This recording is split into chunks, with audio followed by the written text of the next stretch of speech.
There's been a lot of speculation going around about the physical copies of Nintendo Switch 2 games. But the funny thing is, you're not actually getting a physical copy anymore. And the worst part about this is that this is part of a way bigger problem that now Nintendo have amplified so much. It's a problem that would threaten your ability to even own a game in the future. And that problem is digital rights management. Alright, let's start with the recent controversy. Nintendo just confirmed that the physical copies of the Switch 2 edition of games, that being The Legend of Zelda Breath of the Wild, Kirby and the Forgotten Land, the games actually don't include Switch 2 cartridges. What you're actually getting is the Switch 1 game, and then what you're getting with it is a one-time code for you to download the Switch 2 update. There is no Switch 2 cartridge. So once that code is used, like the box is basically useless. You can't resell it, you can't give it to a buddy, and let's just say, God forbid, the Nintendo servers just shut down one day. You will never be able to play any of those games ever again. Even now it kind of looks like it's just an inconvenience, but I promise you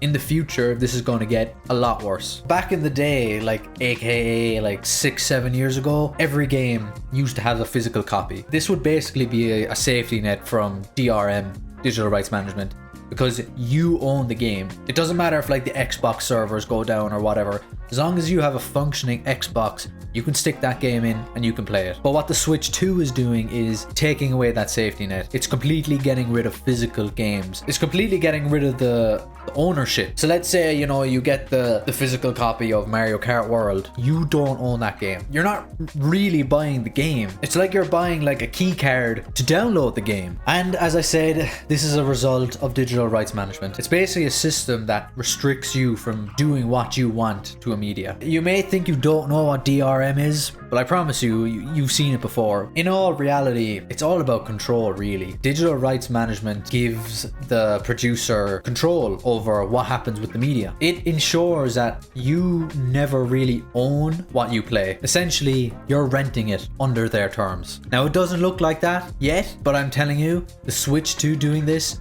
is a huge leap forward for that. My colleague told me a really interesting story recently, and it's kind of what sparked me to make this video. It's about a guy named Cory Doctorow. He's a writer that's been fighting DRM for decades now. So the story goes, he grew up loving audiobooks way back in the day before Audible and Spotify and all that. He would back up all of his books onto CDs and stuff so that he'd be able to listen to them whenever he wanted. Then Audible came along, and that's unbelievable. That's fantastic. That means now he can listen to whatever audiobook he wants. It's all in the same space. But then there was a problem.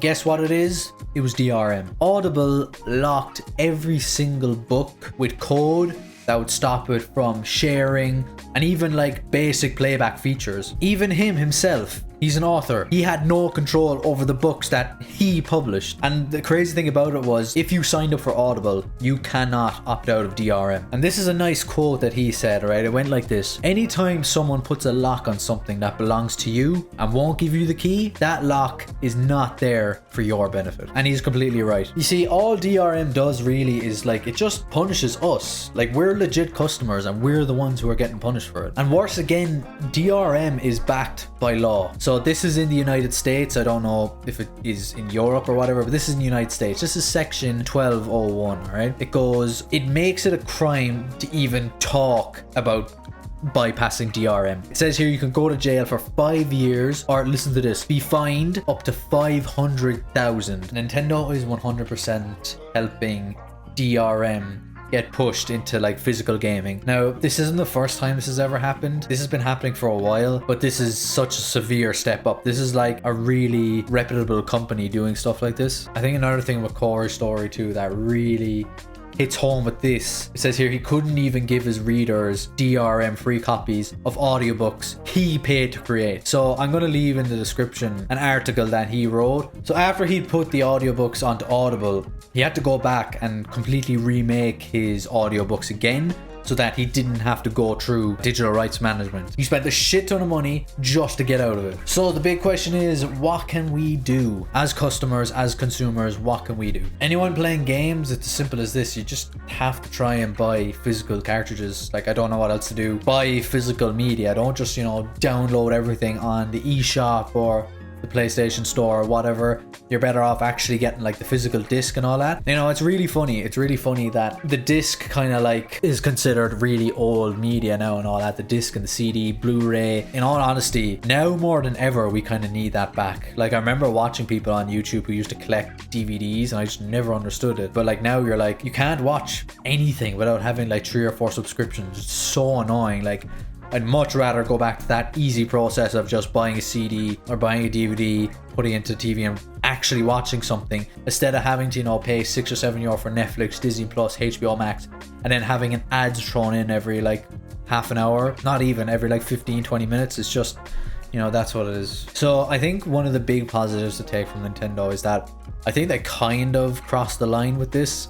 I think like normal gamers and stuff are really starting to cop on now to, oh actually, so you're telling me if I buy a physical cartridge I don't even own the game? I think they've overstepped the mark and now it's kind of like, okay, people are opening their eyes a bit. So I hope that's one thing that we can take from this, is that this is getting way worse, and in the future like we're not going to have like any actual physical games at all. These big companies own them. Like you don't really own them. Like we can take this away from you whenever we want. But if we go back to like an Xbox 360 disc, you can play that for years on end. Like I have a working Xbox 360. All I have to do is pop in a disc and I can play to my heart's desire. Something like Mario Kart World, buy Mario Kart World. Eventually you will not be able to play that game. Can kind of resonate a lot with like Call of Duty with multiplayer. Like eventually they're going to shut down the servers, which they've done with a couple of games. That's all I have to say, ladies and gentlemen. That's my thoughts on DRM. Really hope you enjoyed. Really hope you learned something. Ladies and gentlemen, have a good day.